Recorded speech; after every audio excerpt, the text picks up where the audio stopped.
over the course of the 19th century, especially in the 1850s, right before the American Civil War, you see a spike in migrations of people, not only from North Carolina, but from other parts of the country to Liberia. A large part of this has to be, or is related to the tone, the political tone of the 1850s. The sectionalism is at its height, and the conflict over slavery, whether the country is going to be slave or free, and a number of things that happened during this time period. There's another fugitive slave law that's passed in 1850. There's the Dred Scott decision in 1857. So you have a spike during the 1850s, and North Carolina is part of that spike of people who are leaving the state and willing to give their ear to the American Colonization Society as it was trying to beat the bushes, so to speak, to get people to get on their ships to Liberia. The American Colonization Society was an organization started in 1816. The purpose was to bring together a number of individuals who had expressed interest in some alternative to perpetual slavery and immediate abolition of slavery. So they were looking for a middle ground. The compromise was to more or less deport, remove African Americans, starting with free African Americans from the United States. So the question was not only about slavery, the question was also about race. So it wasn't enough just to free slaves and deport them. You had to also get rid of the race question altogether, which meant free blacks, who are a small minority of the black population, but they had increased in size since the American Revolution in the 1780s. So you had to do both of those things in regard to the American Colonization Society and its advocates in order to address the thorny issue of slavery and the thorny issue of race. Now, the Colonization Society had the sort of the good sense or the political savvy to bring in their friends in the federal government. And given the size of this project, that is, by 1830, there are over 2 million slaves in this country. And that's a lot of people.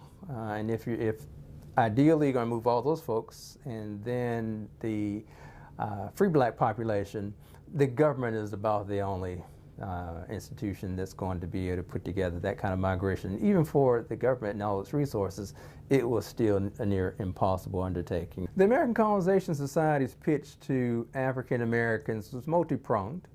One was it was appealing to African Americans and saying that you really don't belong here. The writing is very much on the wall. These fugitive slave laws, although you're not slaves, you can really easily be caught up in that and sent to slavery.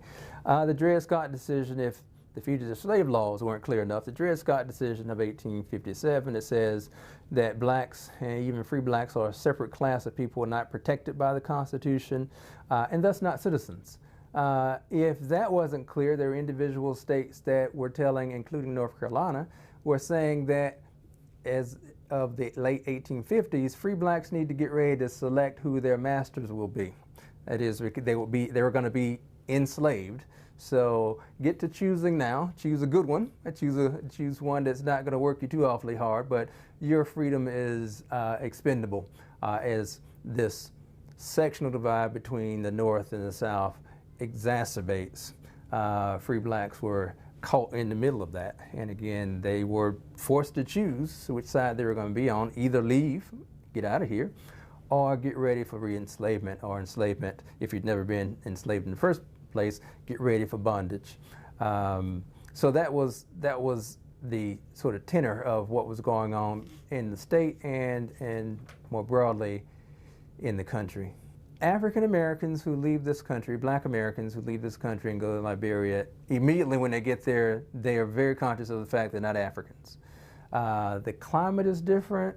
There are just two seasons. There's a rainy and a wet season. The vast majority of black Americans who wind up in Liberia were born in America. They weren't born in Africa. So Africa, what they've heard about it is at best secondhand or third hand. It's something they read in newspapers. It's something that the American Colonization Society said to them, or they read about in their literature.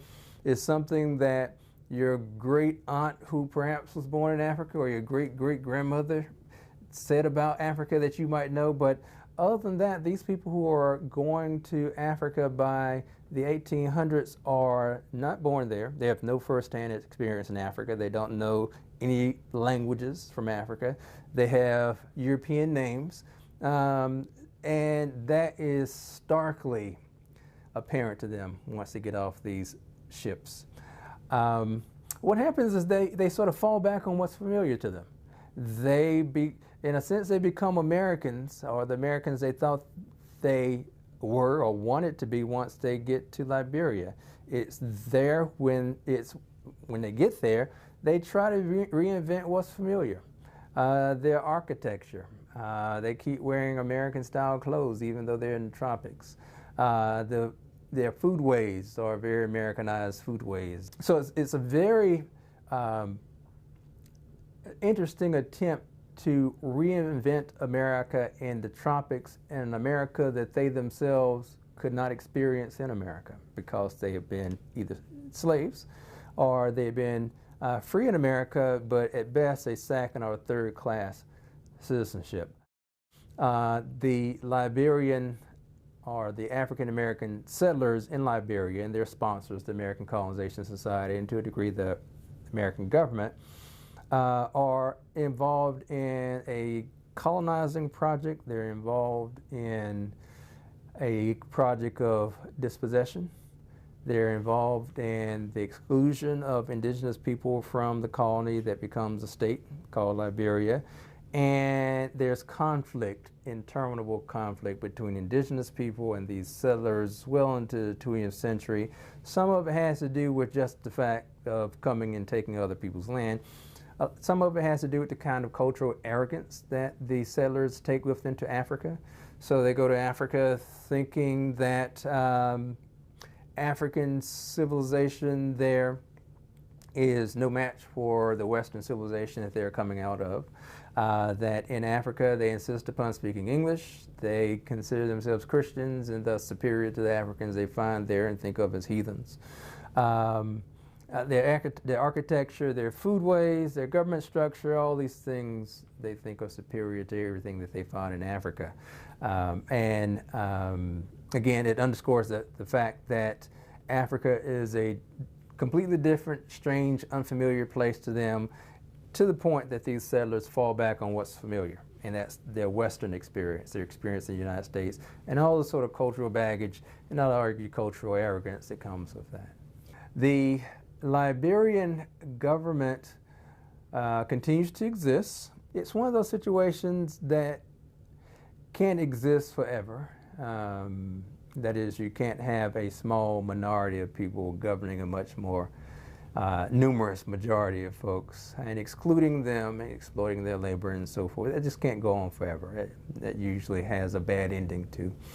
And the ending for Liberia comes in 1980 when a number of junior officers of African origin descent as opposed to Black American and the Liberian military staged a coup against the government there, wipe out the government of the former African American or Black American descendants, and you have civil war in Liberia for the next 20 years.